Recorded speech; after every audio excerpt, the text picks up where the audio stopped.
So what's up everybody, I hope तुम लोग की जेई की प्रिपरेशन अच्छी चल रही होगी। और इसी में अब जो 12th वाले स्टूडेंट्स हैं उनके लिए यार बोर्ड भी आ रहा है, तो बोर्ड को भी मैनेज करना पड़ेगा।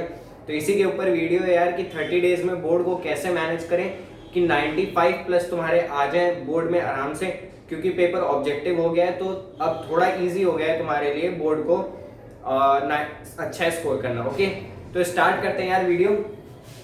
देखो कुछ पॉइंट्स लिखे हैं मैंने, ठीक है, उन पे फोकस करना।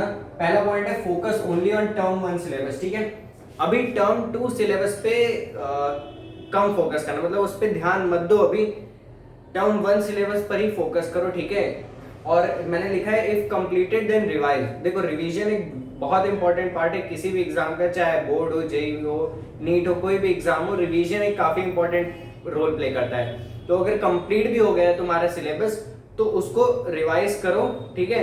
एक वेटेज वाइज बना के जो भी तुम्हें सही लगता है, कौन सा चैप्टर पहले करना चाहिए, उसको रिवाइज करो, अच्छे से रिवाइज करो। और क्योंकि रिवीजन से होता क्या है कि कॉन्फिडेंस काफी ज्यादा मिलता है, ठीक है। फिर बात करें यार मेन सब्जेक्ट्स में क्या करना है अब जो आने वाले दिन है।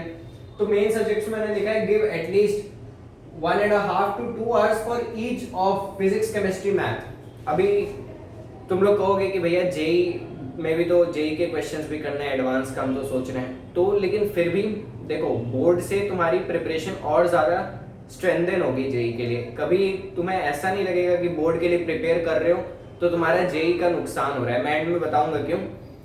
और देखो 1.5 से 2 घंटा तुम्हें देना है फिजिक्स, केमिस्ट्री, मैथ तीनों को, ठीक है। तो अराउंड मिनिमम तुम्हें 4 hour 30 minutes देने ही है पर सब्जेक्ट। मिनिमम बता रहा हूँ मैं, मैक्सिमम तुम 5 hours इतने देने हैं तुम्हें पर सब्जेक्ट, ठीक है।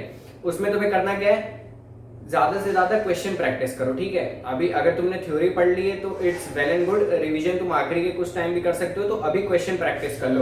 और क्वेश्चन प्रैक्टिस कहाँ से करना है, एनसीईआरटी एग्जाम्पलर, काफी बढ़िया बुक है यार, काफी अच्छे अच्छे क्वेश्चन इसमें दिए रहे हैं। और एंड में भी बताता हूँ और कहाँ से प्रैक्टिस कर सकते हो। एंड इंग्लिश की बात करें तो तुम लोगों ने एक वीडियो मेरी देखी होगी, how to manage boards and JEE. अगर नहीं देखी तो देख लेना। उसमें मैंने बताया था कि इंग्लिश के लिए 10 ही दिन चाहिए होते हैं, ठीक है। बट अब वो जो ऑब्जेक्टिव क्वेश्चंस पूछने वाले हैं इंग्लिश में वो थोड़े हाई लेवल के पूछने वाले हैं, अगर मैं पिछले साल के कंपेयर या और पहले के कंपैरिजन में बात करूं। क्यों? क्योंकि एक तो पेपर ऑब्जेक्टिव हो गया है, इजी हो गया, उनको ही मालूम है कि बच्चे को full out of full score करना आसान हो जाएगा। तो वो क्या करेंगे ना, टफ क्वेश्चन पूछेंगे और बुक के एकदम डीप घुस जाएंगे, एक एक लाइन से क्वेश्चन बनने स्टार्ट हो जाएंगे। इसलिए मैंने लिखा है रीड 1 चैप्टर ऑफ इंग्लिश। मैंने बता दिया क्यों पढ़ना है, डेली पढ़ना है मेरे से, ठीक है, स्किप मत करना कभी। और अच्छे से अगर पढ़ोगे तो भी 10 से 15 मिनट या मैक्स टू मैक्स 20 मिनट में तुम्हारा वो इंग्लिश वाला चैप्टर कंप्लीट हो जाएगा। और जो रीडिंग हमें हर चैप्टर की, पहले देखो आंसर्स रटना बाद में, ठीक है, जब तुम्हारे आखिरी के 10 दिन रह जाएंगे तब आंसर्स याद करना।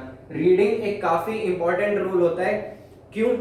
क्योंकि जब तुम रीड करते हो तो आधे आंसर्स तुम्हें खुद ही हो जाते हैं, ठीक है। और 20 दिन अगर हैं, मान लो आखिरी के 10 दिन तुमने क्वेश्चन को रटने में लगा दिए, तो 20 दिन तुम्हारे पास बचे हैं। अब इस 20 दिन में 10 चैप्टर हैं इंग्लिश के, अगर मैं सपोज करूं, तो हर चैप्टर को तुम 2 बार पढ़ रहे होगे, ठीक है। तो जब पढ़ोगे तो कुछ क्वेश्चंस तो तुम्हें ऐसे ही याद हो जाएंगे, तो फिर उसके बाद आंसर्स याद करने में आसानी होगी। फिर बात करें ऑप्शनल सब्जेक्ट की, तो गिव 1 hour डेली, ठीक है, 45 minutes to 1 hour देना है ऑप्शनल सब्जेक्ट को, नो एक्सक्यूजेस। मुझे पता है ऑप्शनल सब्जेक्ट तुम लोगों ने नहीं पढ़ा होता है, लेकिन देखो बोर्ड में नंबर ऑप्शनल सब्जेक्ट्स से भी आएंगे, ठीक है। ऐसा नहीं कि तुमने 4 सब्जेक्ट पढ़े, 4 से आगे 5वां सब्जेक्ट इंक्लूड होगा। और बोर्ड की जो यार इमेज है, सोसाइटी में जो इमेज है वो जेई नीट से कई ज्यादा है, ठीक है। थोड़ा इस पे भी ध्यान दो, अपने पेरेंट्स की भी बात मानो, ठीक है। ऐसे वो बुरा नहीं कहते हैं, वो तुम्हारे ही अच्छे के लिए कहते हैं। तो ऑप्शनल सब्जेक्ट पे भी ध्यान दो ताकि बोर्ड में फिर बाद में कोई कमी ना हो, बाद में कोई रेग्रेट ना हो तुम्हें। फिर इसके बाद कुछ कॉमन डाउट्स आ जाएंगे, भैया what about JEE and NEET, ठीक है। तो ये मैंने ऑलरेडी बताया। पहला, तुम एनसीईआरटी ऑलरेडी पढ़ोगे बोर्ड के लिए, फिजिक्स और केमिस्ट्री की अगर मैं बात करूं स्पेशली, तो वो तुम्हारे जेई मेंस के लिए और ज्यादा प्रिपरेशन बेटर ही होगा, इनफैक्ट एडवांस के लिए भी बेटर होगा, ठीक है। जितनी ज्यादा बार एनसीईआरटी पढ़ते हो जेई की प्रिपरेशन में उतना बेटर रहता है।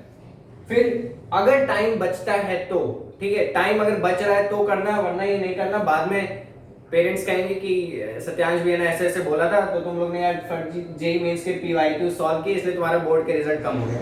जेई मेंस के पीवाईक्यूज सॉल्व तभी करना जब तुम्हारे पास टाइम बचेगा, ठीक है। देन आखिरी क्वेश्चन ये आता है कि हाउ टू मैनेज कोचिंग। तो कोचिंग क्लासेस जो होती है उसमें ऑलरेडी तुम्हें नोट्स बनाए हुए होंगे तुमने कोचिंग के नोट्स, तो कोचिंग के नोट्स रिवाइज करो और जो टीचर डेली जो पढ़ा रहा है उतना पढ़ लो, ठीक है, उतना ही पढ़ लो, उससे ज्यादा तुम्हें ऐसा नहीं कोचिंग मॉड्यूल सॉल्व करने की अभी जरूरत है, अभी रुक जाओ, अभी कोचिंग मॉड्यूल सॉल्व करने में मत जाओ। अगर टाइम बचता है तो जेई मेंस के पीवाईक्यूज करो, क्योंकि पेपर ऑब्जेक्टिव हो गया और वो जेई मेंस के पीवाईक्यूज से कुछ क्वेश्चंस जरूर इंक्लूड करेंगे, ये मेरी गारंटी है बोर्ड में, ठीक है। 2021 के स्पेशली देख लेना पीवाईक्यूज। और एंड में you can demand holidays from teachers. Teacher वैसे दे देते हैं, मैंने ऐसा सुना है, तो आखिरी के 1-2 हफ्ते में तुम हॉलीडे मांग सकते हो टीचर से, ऐसी बात कोई बात नहीं है। और अभी जो दिवाली आ रही है उसकी जितनी छुट्टियां मिलेंगी उसमें ट्राई करना तुम मैक्सिमम चीजें कवर कर सको अपनी, ठीक है। तो ये तो पूरा हो गया तुम्हारा बोर्ड का description. And if you like the video then do hit the like button and do subscribe the channel for more strategies and short notes. Thank you.